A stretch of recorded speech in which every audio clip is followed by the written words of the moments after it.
Buenas tardes, me llamo Alexei Vostrikov y trabajo en la biblioteca científica de la biblioteca de la Universidad de San Petersburgo y soy conservador de la biblioteca de los cursos Bestúzhev. Voy a hablar de la biblioteca y de los cursos Bestúzhev en el espejo de su biblioteca. Dentro de 3 años vamos a cumplir 150 años, van a cumplir 150 años los cursos superiores de las mujeres de San Petersburgo. ah, el mejor centro educativo de la Rusia de antes de la revolución. Sabemos que antes de la revolución las mujeres estaban muy limitadas en sus derechos legales, económicos, familiares, incluido el derecho a la educación superior. Solo los varones eran admitidos en los centros de enseñanza superior del Imperio ruso. Pero el deseo de estudiar, las mujeres lo tenían y desde mediados del siglo XIX comenzó la lucha de las mujeres por el derecho de acceder a la educación superior. Esta lucha fue muy interesante, pero en esta conferencia no puedo hablar mucho de esta lucha. Todo terminó bien, porque en 1876 el emperador Alejandro II permitió abrir cursos superiores para mujeres. Y 2 años después, en 1878, se inauguraron los cursos superiores para las mujeres de San Petersburgo. El primer director de los cursos fue Konstantin Bestúzhev-Riumin, notable científico, historiador, catedrático de la Universidad de San Petersburgo. Y desde entonces estos cursos empezaron a llamarlos cursos Bestúzhev. Esta palabra sigue aplicándose a estos cursos. El nombre oficial es Cursos Superiores de Mujer de San Petersburgo y el nombre no oficial, Cursos Bestúzhev. Y las alumnas se llamaban a sí mismas Bestúzhevki. Y este neologismo ha entrado de lleno en el diccionario, en el glosario de la lengua rusa. Los cursos trabajaron durante 40 años. Después de la revolución, las mujeres obtuvieron los mismos derechos que los hombres y los cursos se fusionaron con la universidad. Desde el punto de vista de la historia, 40 años es un periodo muy corto, pero si los analizamos detenidamente, se puede seguir el rastro de cómo se formó este maravilloso centro educativo y cómo se convirtió en una de las principales universidades del país. Y luego se hizo una parte, una componente completa de nuestra universidad. Los fundadores y organizadores de los cursos se guiaban siempre por la Universidad Imperial de San Petersburgo como modelo, como ideal de enseñanza superior. E incluso estos cursos los caracterizaban como de tipo universitario. Y por eso montaron esta institución según este modelo.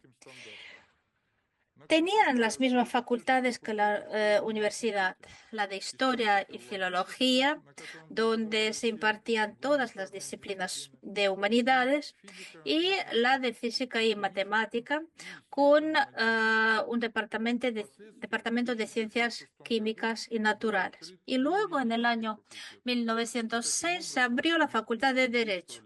Así que las facultades de los cursos eran las mismas que en la universidad, a excepción de la Facultad de Ciencias Orientales. El sistema de enseñanza también era la misma. Primero, el curso de 4 años, que incluía clases preparatorias, luego cursos básicos de conferencias y clases prácticas, y luego se añadían los cursos especiales.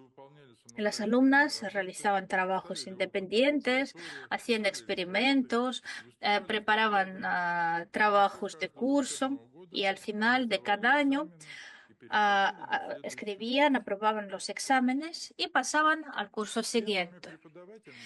Los primeros profesores de los cursos fueron catedráticos universitarios.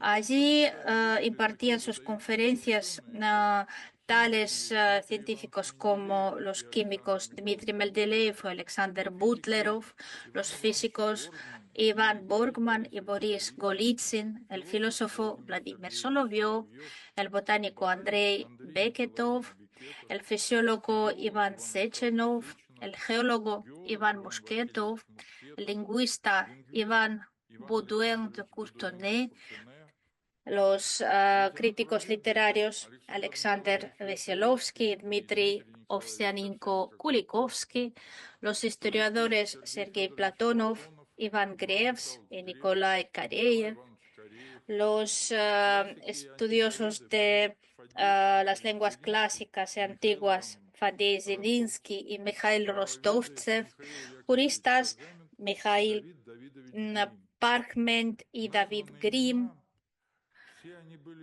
No solo eran científicos, sino también eran pedagogos y profesores muy preparados y nunca simplificaban el material para la audiencia femenina. El académico Sechenov luego decía: yo impartí en estos cursos lo mismo que en la universidad. Recuerdo que incluso que durante los 40 años de mi docencia, el mejor examen me lo presentó una estudiante y no un estudiante. Conocemos los retratos de estos profesores. Yo he mostrado algunos de ellos. En los cursos los conocían muy bien. Cuando entraban en el aula, las relaciones no eran solo científicas, sino muy humanas. Mire cómo son sus caras en las fotos en grupo. Por ejemplo, el profesor Iván Meshersky, que se consideraba amigo de sus alumnas. Son alumnas que se han reunido para felicitarles en su día de cumpleaños. Y aquí está el homenaje al último director de los cursos, Sergei Bulich. Es una de las fotos de la fiesta donde se reunió toda la aula magua, todo el aula magua. Era una familia de los cursos Bestúzhev.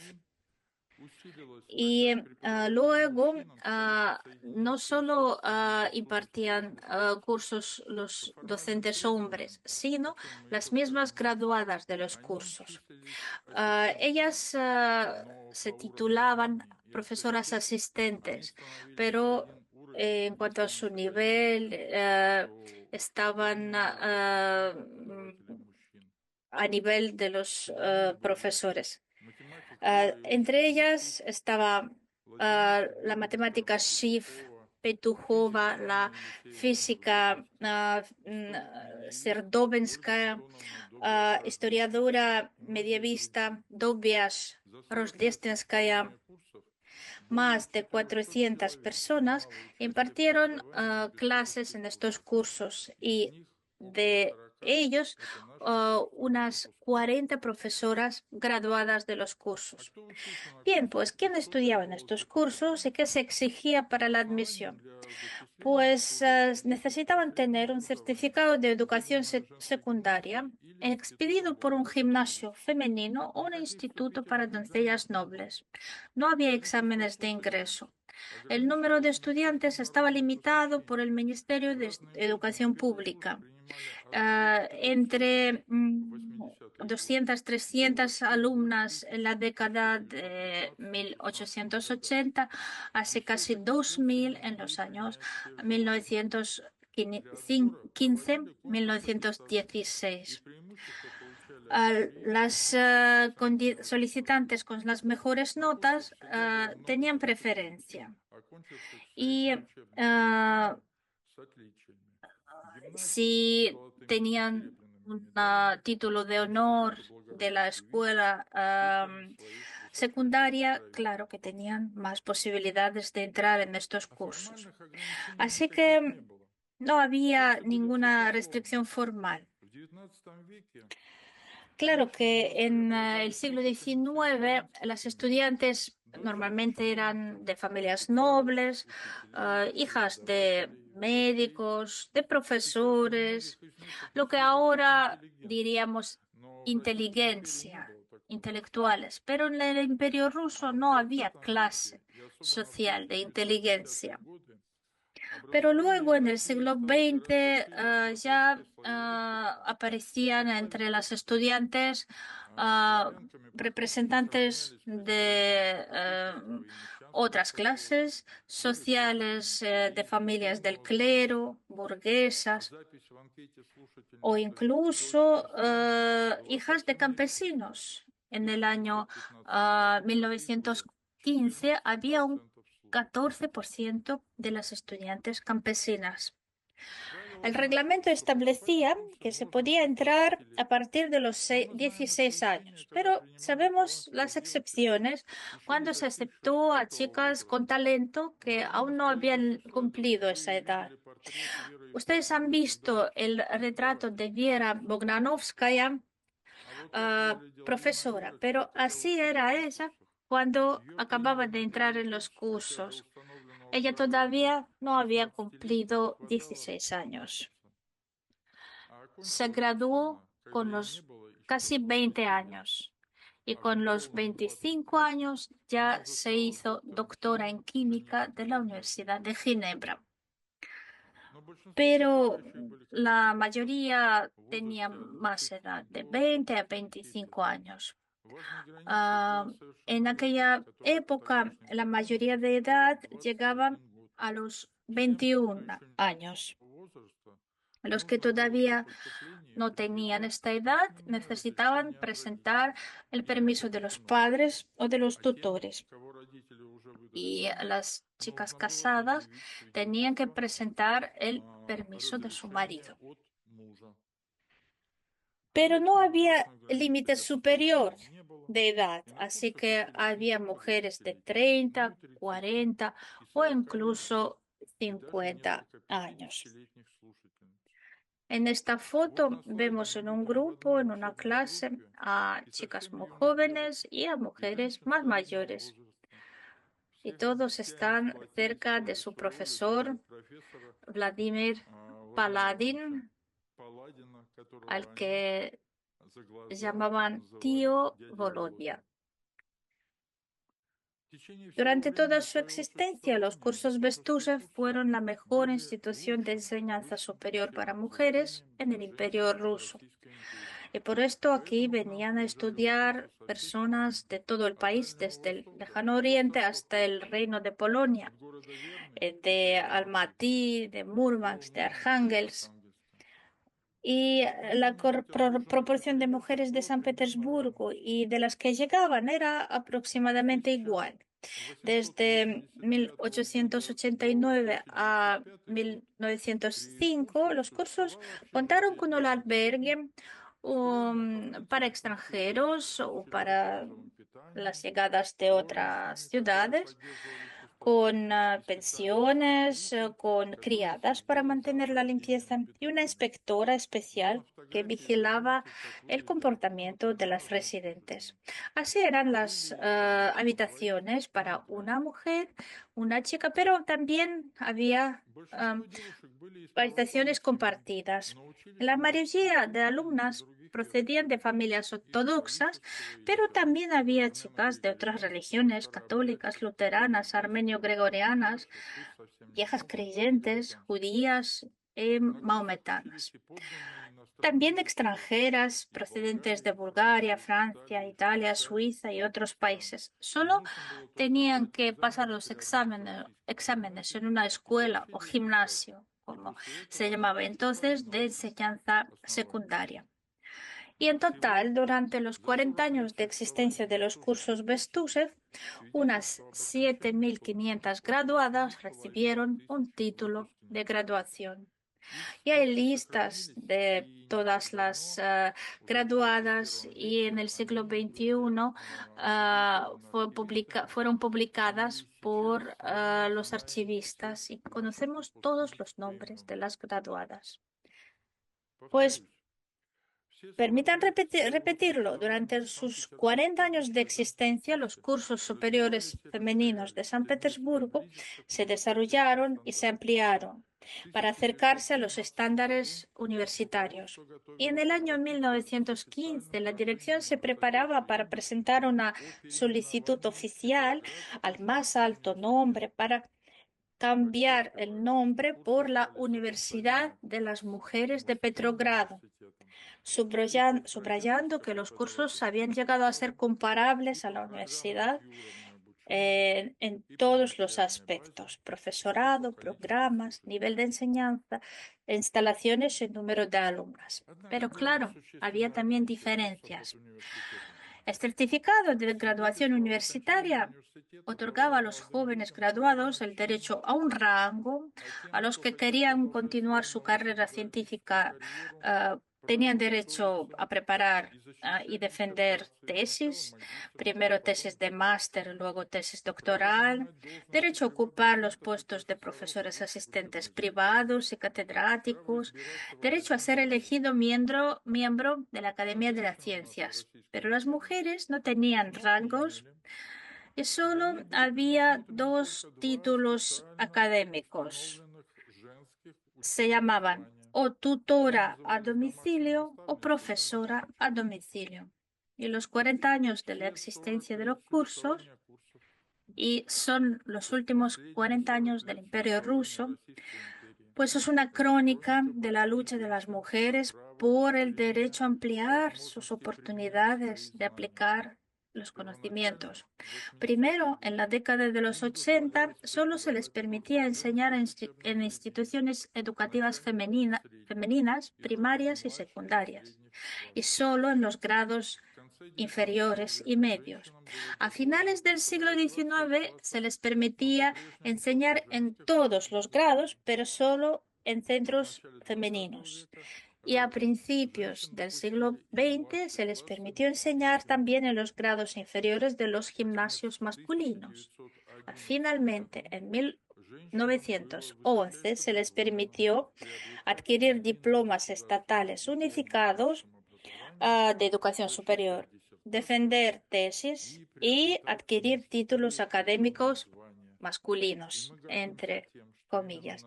Y estamos orgullosos de que fueron justamente las mujeres de los cursos Bestúzhev que pudieron superar todo tipo de obstáculos burocráticos.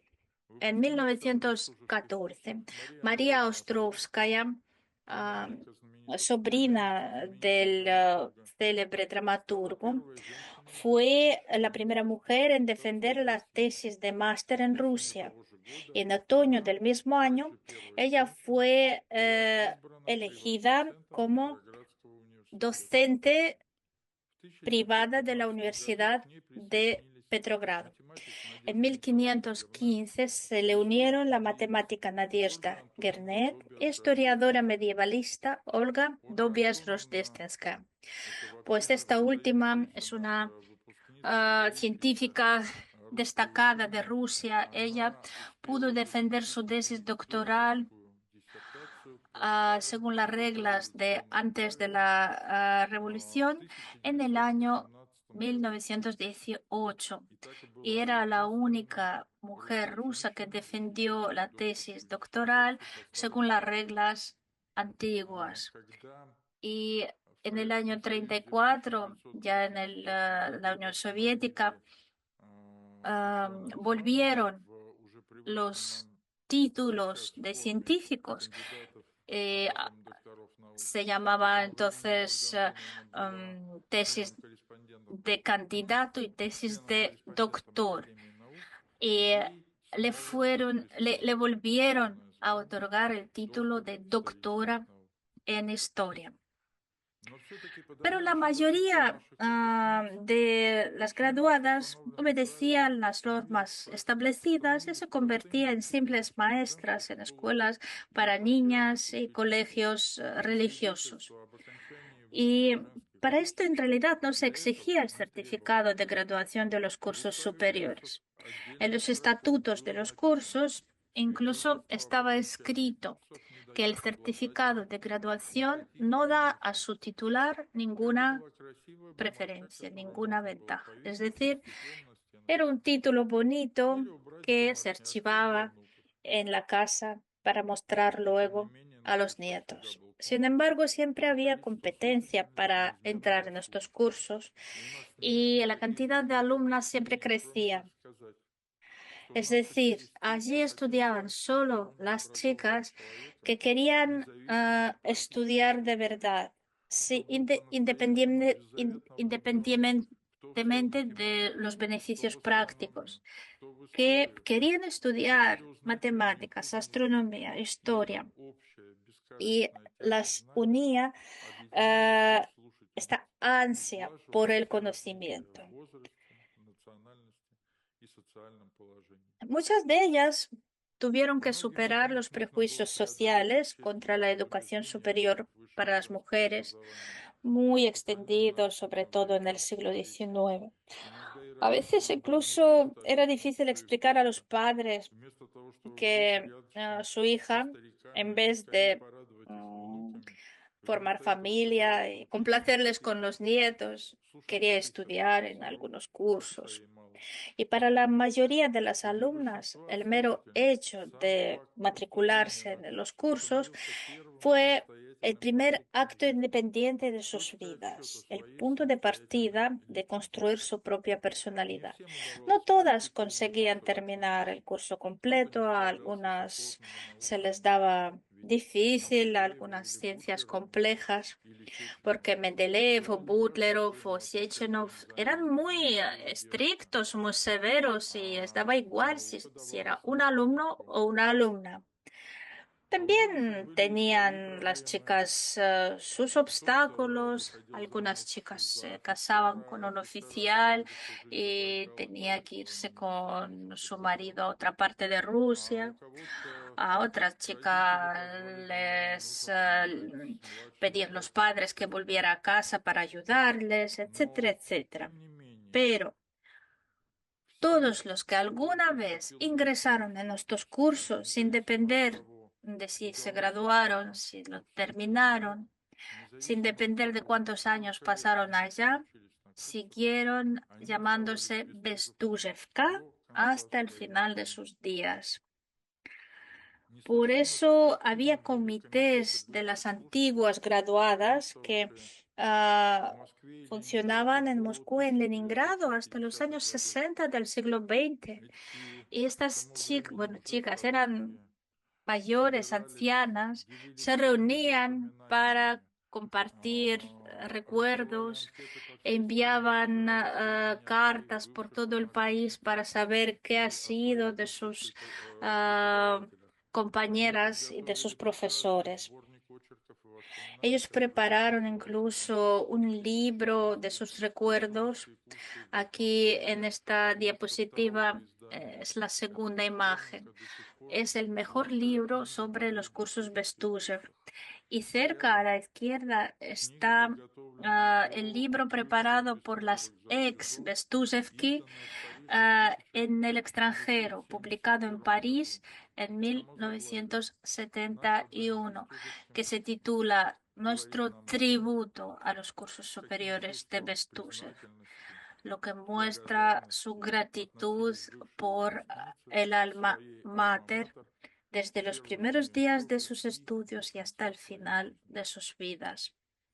Y otra diferencia importante de los cursos de la universidad fue el que durante los 40 años de su existencia los cursos fueron una institución privada de enseñanza superior que no recibía ninguna financiación de Estado. Claro, los cursos eran de pago, pero la cuota que fue fijada por el Ministerio de Educación Pública era igual que en las universidades rusas. Al principio, en el año 1889, era de 50 rublos al año y luego a 100 rublos al año. Pero si en la universidad las cuotas que pagaban los estudiantes era solo un añadido al presupuesto estatal, pues en los cursos era la parte esencial de su presupuesto. Y la mayoría de este dinero se destinaba para pagar, para remunerar a los profesores. Pero claro, una institución de enseñanza superior es una entidad que necesita tener su economía. Y ellos necesitaban construir sus edificios, tener sus propios aulas, laboratorios, biblioteca, etcétera. Y para esto tenían que buscar fuentes de financiación independientes. Pues en el mismo año, en 1878, se fundó la Sociedad Benéfica para la dotación de los cursos superiores de mujeres, que asumió todo el apoyo financiero y económico. Aquí en esta imagen ustedes ven los libros que ellos publicaban, los informes, los reportes anuales que también se editaban durante todo el tiempo de existencia de los cursos.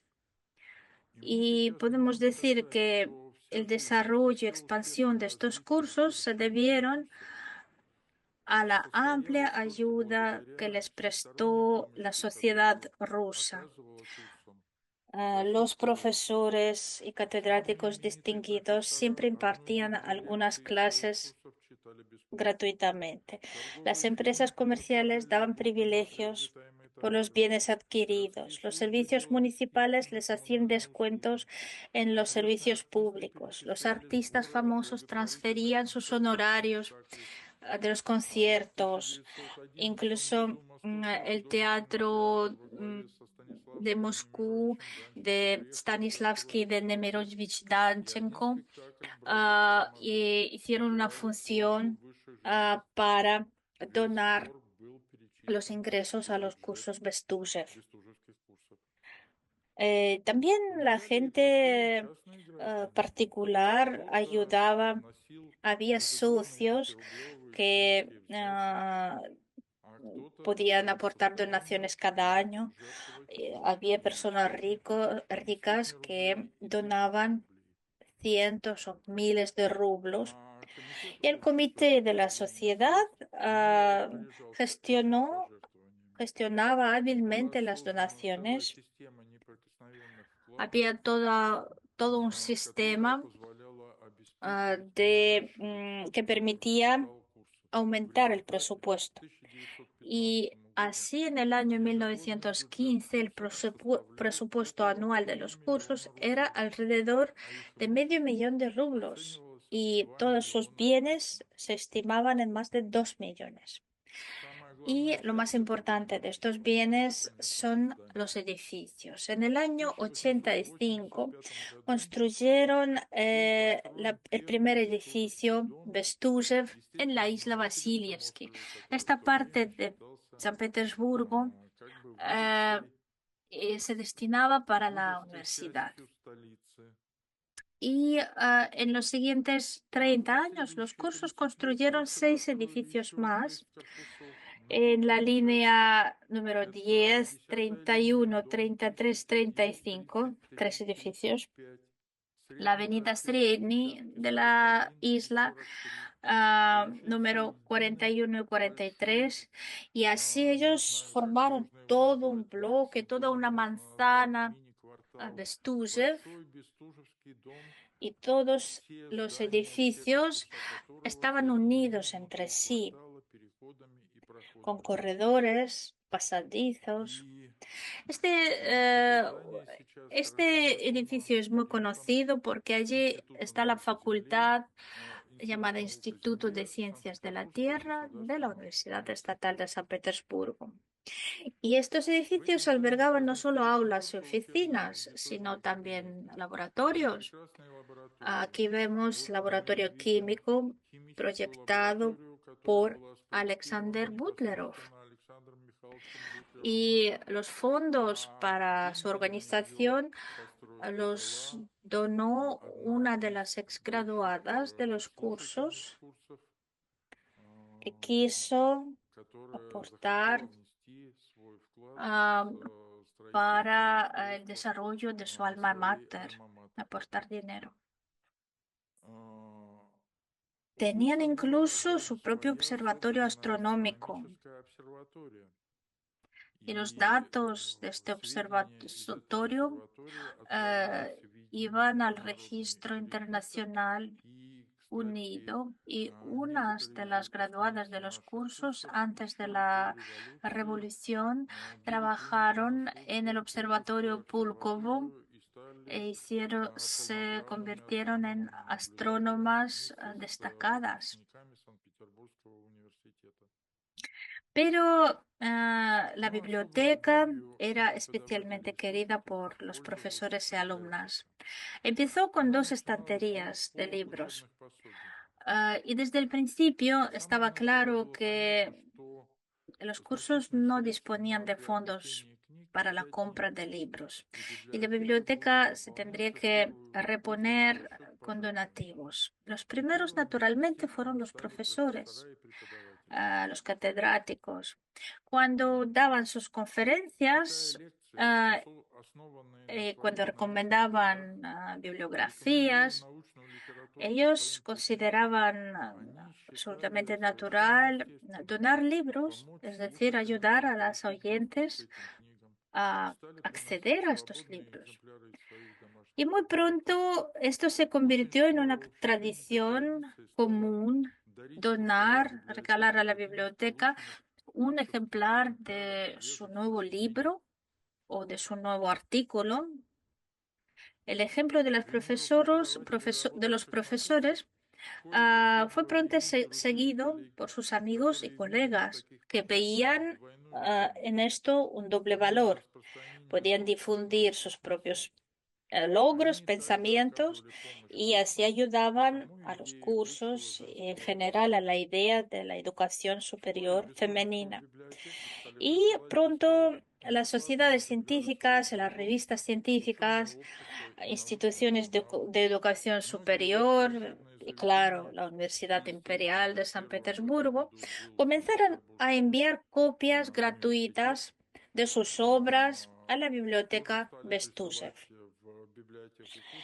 La Biblioteca Pública Imperial y la Biblioteca de la Academia de Ciencias compartieron sus libros duplicados y con el paso del tiempo, las alumnas que publicaban sus obras siempre llevaban ejemplares como regalo de agradecimiento a su alma mater. Aquí ustedes ven el libro de Zinaida Vengerova, graduada del año 87, y luego una literata y crítica literaria conocida. Y luego empezaron a llegar donaciones no solo con libros sueltos, sino también de colecciones temáticas o incluso colecciones de familia, heredadas, por ejemplo, o circunstancias especiales, porque una cosa es regalar un ejemplar de un libro nuevo y otra cosa es donar toda una biblioteca que uno había reunido durante toda su vida. Los libros eran como amigos para las personas que amaban la lectura. Pero también empezaron a donar bibliotecas grandes. Y También se estableció una tradición de colocar estas bibliotecas grandes en armarios así llamados nominativos, es decir, que llevaban el nombre de la persona que donó su biblioteca a los cursos. Y este es el primer armario ah, del año 85 que se creó para la biblioteca donada por el compositor Alexander Serov. Ah, s- Alexander Serov nunca fue un gran bibliófilo, pero sí, como todos los intelectuales, tenía una biblioteca muy buena. Algunos libros los heredó, otros libros los compró para sus estudios o para su trabajo. Él trabajó en el Ministerio de Justicia y luego también para sus estudios musicales. Y cuando él murió en 1887, ah, estos libros se quedaron en la familia. Su hijo, Valentín Serov, el gran pintor, heredó su biblioteca, pero luego Valentín Serov se ocupó de la pintura, vivía aparte, tenía una familia pequeña y luego se quedaron su viuda y su madre y cuando ellas querían abandonar San Petersburgo no sabían qué hacer con los libros. No había ningunos libros muy valiosos o raros que pudiera vender y obtener dinero. Pero claro, era una buena biblioteca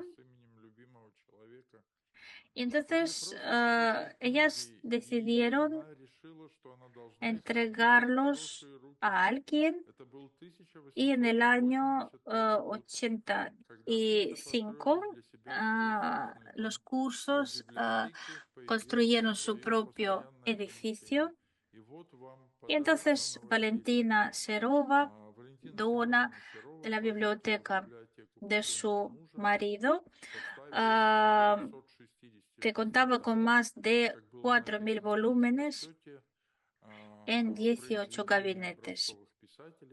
Había libros en francés, alemán, inglés, español, italiano, ruso, latín, pues libros que sirvieron muy bien a las alumnas de los cursos. Y ellos en los cursos ah, colocaron esta biblioteca en el armario Serov. Y luego esto se convirtió en una tradición. En la biblioteca de los cursos había ya más de 20 armarios, 20 bibliotecas memoriales. La biblioteca de las hermanas Nikitenko, hijas de un académico y profesor de la Universidad de San Petersburgo, ah, estuvo colocada en 3 armarios. La biblioteca del químico Goldstein en 2 armarios. La biblioteca de Alexei Saltykov, que no tenía herederos. También está en la biblioteca de los cursos en 9 armarios, más de 2.500 libros. Y la donación más grande fue la biblioteca de Nikolai Mikhailovsky, que contaba con 4.000 volúmenes y se colocó en 18 gabinetes. Y así se completó la biblioteca en el año 1918, cuando los cursos se incorporaron a la universidad y la biblioteca pasó a formar parte de la biblioteca universitaria. Era entonces una sucursal de la biblioteca universitaria, pues contaba con unos 700.000 volúmenes y de ellos estimamos que alrededor del 95% son libros donados y aproximadamente un tercio son libros recibidos y conservados como parte de colecciones memoriales de una familia concreta. Las alumnas también se esforzaban para contribuir a la biblioteca del curso. En el año 1892, un grupo de alumnas, bajo la dirección del profesor Alexander Vedensky, preparó una traducción de la historia de la filosofía antigua de Wilhelm Windelband. Windelband era profesor de Веденский y dio su permiso para la traducción. La traducción resultó ser un éxito y el libro tuvo 4 ediciones, se vendía en todas las librerías y los ingresos netos, según la decisión de las traductoras y el editor, se destinaron a la compra de nuevos libros para la biblioteca, para el departamento filosófico de la biblioteca. Y así, en nuestros informes consta que con los fondos de Windelband se compraron más de 200 libros que ahora podemos reconocer por un pequeño sello am, que dice que son libros comprados por la edición de la historia de filosofía antigua de 1893. También muchas alumnas participaron en la preparación de ediciones litografiadas de las conferencias de los profesores. Es decir, las alumnas apuntaban lo que les decía el profesor, luego le entregaban a su profesor sus apuntes y luego así las conferencias se editaban ah, por el método litográfico con una tirada normalmente pequeña, unos 100 ejemplares, pero para la historia de la educación superior de Rusia es una fuente muy interesante, porque en estos apuntes se fija justamente directamente lo que los profesores decían desde sus cátedras. Y esta práctica de la edición de las conferencias litografiadas fue bastante difundida en la Universidad de San Petersburgo y en otras universidades del país. Y así las alumnas de los cursos Bestúzhev ah, aportaron también en esta tradición y empezaron a preparar las ediciones de muchas conferencias. Y como ustedes pueden ver en esta foto, un ejemplar siempre se destinaba a la biblioteca de los cursos superiores de mujeres. Estas ediciones las preparaban las mismas alumnas. Normalmente 3, 4 chicas se reunían y así vemos el curso de Iván Grievs de la historia de del medioevo, preparado por una alumna, por Sofía Sviridova, que luego se hizo traductora de la Edda y de los muchos textos, otros textos literarios. Todavía siendo estudiante, ella mostró no solo sus conocimientos, sino también su enfoque práctico, lo que luego ella decía, escribo en la máquina y en las manos, que quería decir que sé taquigrafía y sé ah, escribir rápido. Pues la formación de la biblioteca a partir de naciones no solo resolvía los problemas de adquisición, sino también determinó la característica principal de la colección de libros de Bestúzhev.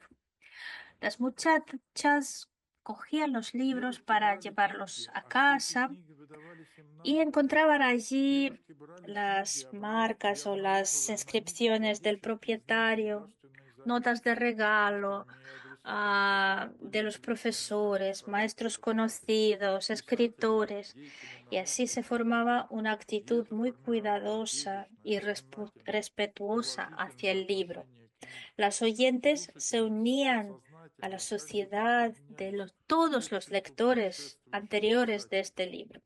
Casi todos los libros de nuestra colección llevan el recuerdo de cientos y miles de personas que compraron, encuadernaron, dejaron notas y registros en estos libros, que los trajeron como regalo a la biblioteca de los cursos superiores. Y hoy la sistematización de esta información es una de las actividades más interesantes del personal de la biblioteca de los cursos. Nosotros preparamos informes para las conferencias, preparamos artículos y así la biblioteca nos va revelando poco a poco sus secretos.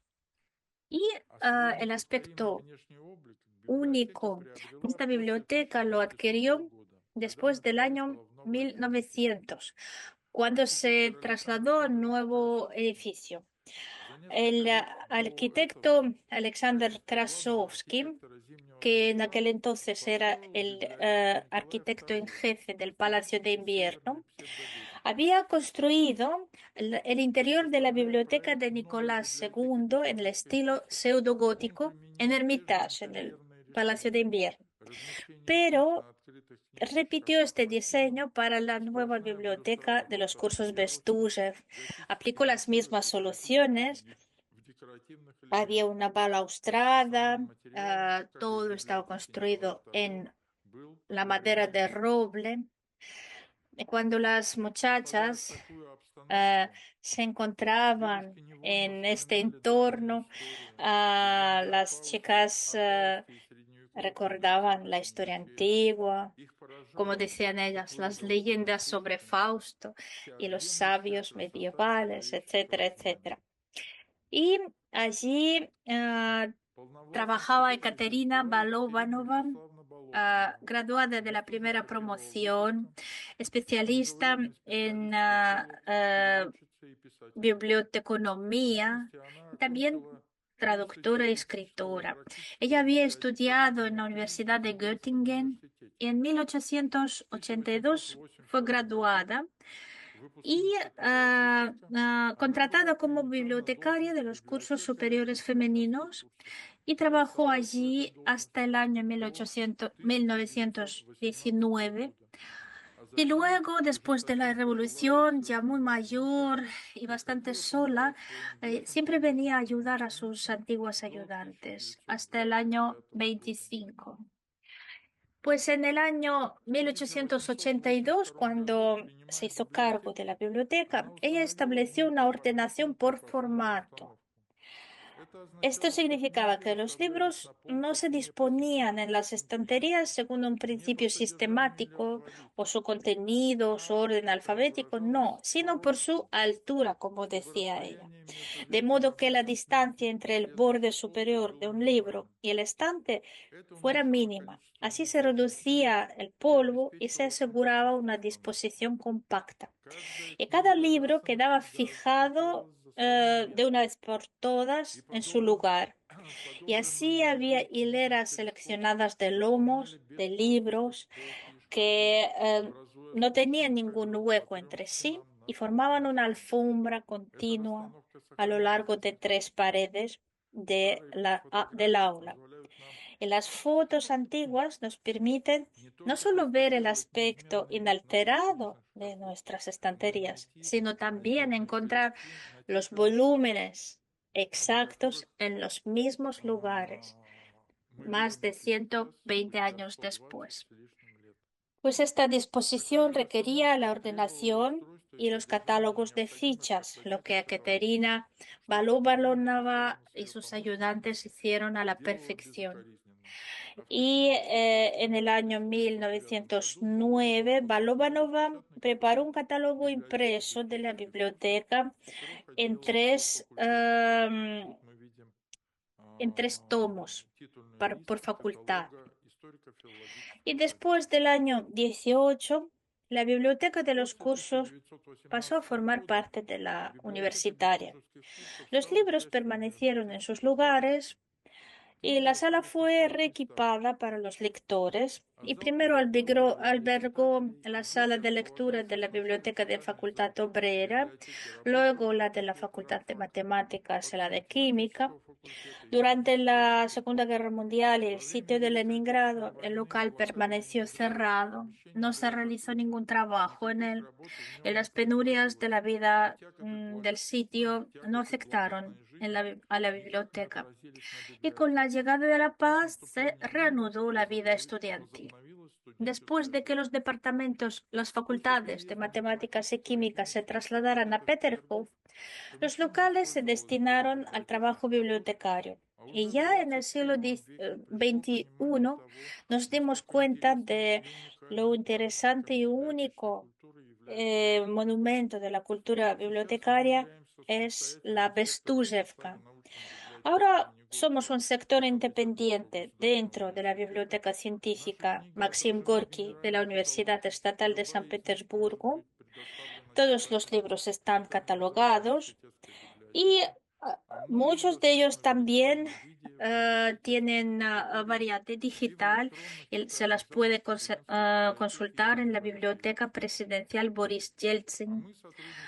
Y nosotros, el personal de la biblioteca, estamos trabajando en una descripción científica electrónica y hemos preparado una serie de libros y artículos y organizamos visitas guiadas donde contamos sobre la historia de la biblioteca, sobre este interior gótico. Es una biblioteca hecha casi en su totalidad de donaciones y conservada ah, como monumento a los cursos de Bestuzhev. Es una fuente para los estudios, es un espejo en el que pervive el reflejo de los cursos Bestuzhev. Bien, gracias por su atención.